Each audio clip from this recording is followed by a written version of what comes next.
Guys नमस्कार जोहार आदाब सत श्री अकाल। एग्जाम फाइटर नंबर 1 पे आप सभी का स्वागत है साथियों।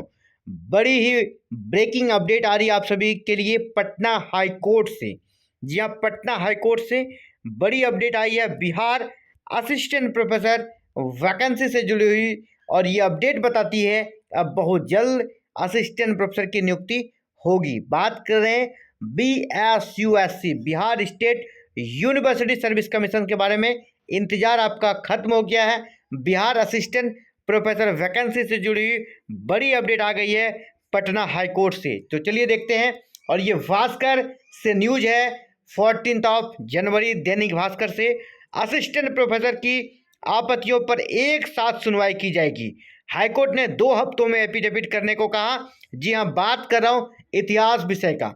इस विषय को लेकर विवाद थमने का नाम नहीं ले रहा था और बच्चे भी परेशान थे, सर इतिहास विषय का रिजल्ट क्यों नहीं आ रहा है। तो समझिए पूरे मामले को, पॉइंट टू पॉइंट इसको समझने का प्रयास करते हैं। बिहार राज्य विश्वविद्यालय सेवा आयोग से इतिहास विषय में असिस्टेंट प्रोफेसर की नियुक्ति चल रही प्रक्रिया से जुड़ी आपत्तियों की सुनवाई हाईकोर्ट एक साथ करेगा। हाईकोर्ट ने साफ साफ कर दिया है कि इतिहास विषय से जुड़ी हुई जितनी भी याचिकाएं हैं सबको एक साथ लगाया जाए और उसकी सुनवाई एक ही साथ करेंगी, है ना। इससे दिक्कत क्या होता था, एक केस में कुछ सुनवाई हुआ, दूसरे में फिर सुनवाई होगा, इसलिए सबको कंबाइंड किया जाएगा, सबको संयुक्त किया जाएगा। चीफ जस्टिस के कोर्ट में ये सुनवाई हो रही थी। देखिए, चीफ जस्टिस यानी बहुत ही महत्वपूर्ण मामला है। चीफ जस्टिस संगम कुमार साहू और जस्टिस सुधीर सिंह की बेंच ने यह निर्देश दिया है। केस की अगली सुनवाई 20 फरवरी को होगी, यानी 20 फरवरी अगले महीने। अभी देखा जाए तो अभी भी 1 महीने का समय है, यानी इतिहास वाले को कम से कम और 1 महीने इंतजार करना है। नियुक्ति के लिए आपको कम से कम 1 महीना और इंतजार करना है। अगली सुनवाई 20 फरवरी को है, इसके बाद ही आपको नियुक्ति मिल पाएगी।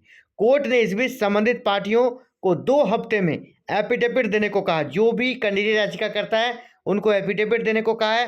कोर्ट ने यह निर्देश 2025 में दायर अपील की सुनवाई करते हुए दिया। 2025 में डबल बेंच में यह अपील दायर की गई थी। इसके पूर्व सिंगल बेंच ने इस आदेश को लेकर की गई थी, जिसमें आयोग को आवेदकों को इंटरव्यू के लिए बुलाने और उसके लिए तय तिथि से छूट देने को कहा गया था। सिंगल बेंच की इस आदेश पर रोक लग गई थी। सिंगल बेंच ने आदेश दिया था कि इन अभ्यर्थियों को इंटरव्यू के लिए बुलाया जाए, और बाद में सिंगल बेंच के इस आदेश पर रोक लग गई थी। ठीक है, बाद में इस आदेश पर हाईकोर्ट ने रोक लगा दिया।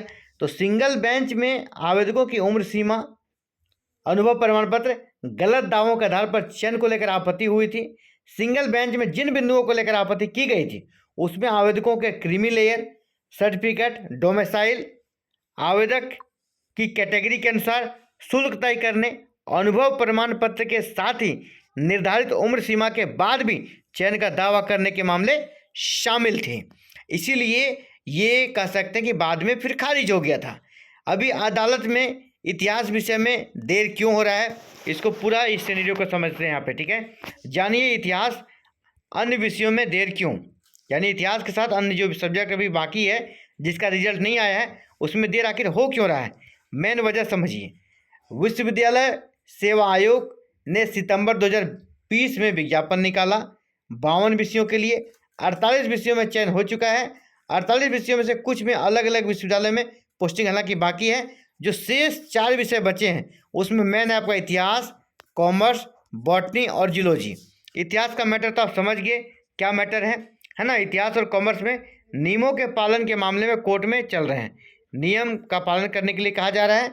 और बॉटनी और जूलॉजी वाला मैटर में कहा गया है कि यहाँ पे जो समकक्ष पेपर हैं, है ना, बॉटनी और जूलॉजी के इक्विवेलेंट जो पेपर हैं वो अभ्यर्थी यहाँ पर कोर्ट के माध्यम से चयन के दावे की जांच कराने पर लगे हुए हैं, और इसीलिए वैकेंसी अटकी हुई है। बॉटनी और जूलॉजी का मामला अलग है, यहाँ पर इक्विवेलेंट या समकक्ष विषय को लेकर मामला डाला गया है, जबकि यहाँ पर चयन प्रक्रिया में धांधली को लेकर याचिका दायर की गई है। इसके बारे में जो भुस्टा के पूर्व अध्यक्ष और TMBU में इतिहास के प्रोफेसर DN राय ने बताया कि 20 फरवरी को सुनवाई होनी है। इसके बाद दावों की जांच होगी तभी चयन होगा। यानी अभी भी चयन होने में आपको इतिहास विषय के जो अभ्यर्थी जो सुन रहे हैं आपको बताना चाहेंगे, आपका नियुक्ति में अभी भी कम से कम 1 महीने का समय तो है ही। अब 1 महीने के बाद देखिए क्या डिसीजन आता है। तो फिलहाल आप याद रखिएगा 20 फरवरी को आपको अगला डेट है। इसके बाद जो सुनवाई होगी ना वही अंतिम होगी और उसके बाद ही नियुक्ति आपको मिल पाएगी। लेकिन अच्छी बात यह है कि नए साल में इस पर हियरिंग शुरू हो गया है, कोर्ट में सुनवाई शुरू हो गई है। पहले तो सुनवाई ही नहीं हो पा रही थी, सिर्फ डेट पर डेट, तारीख पर तारीख, जो आप डायलॉग जानते हैं ना, तो वही बस हो रहा था, तारीख पे तारीख ही हो रहा था और सिर्फ तारीख ही मिल रहा था। लेकिन अब चलिए कुछ नई चीज़ें यहाँ पर निकल कर आई है कि अब अगला डेट मिला है आपको और वह 1 से 2 डेट में ये केस क्लोज हो जाएगा। अगला 20 फरवरी काफ़ी इंपॉर्टेंट है, तो इंतज़ार कीजिए 20 फरवरी का आगे क्या होता है। इसकी सारी अपडेट आपको इस चैनल पर हमेशा दी जाती थी, आगे भी दी जाती रहेगी। इसके साथ ही नई वैकेंसी कब आएगी, कितने सीटों पर आएगी, एग्जाम बेस्ड होगा या एपीआई बेस्ड, बैट आएगा या नहीं आएगा, इन सभी के अपडेट के लिए हमारे चैनल को सब्सक्राइब कर लीजिएगा, बेल आइकन को प्रेस करके ऑल बटन में जरूर क्लिक करें। Thank you. जय हिंद, जय भारत।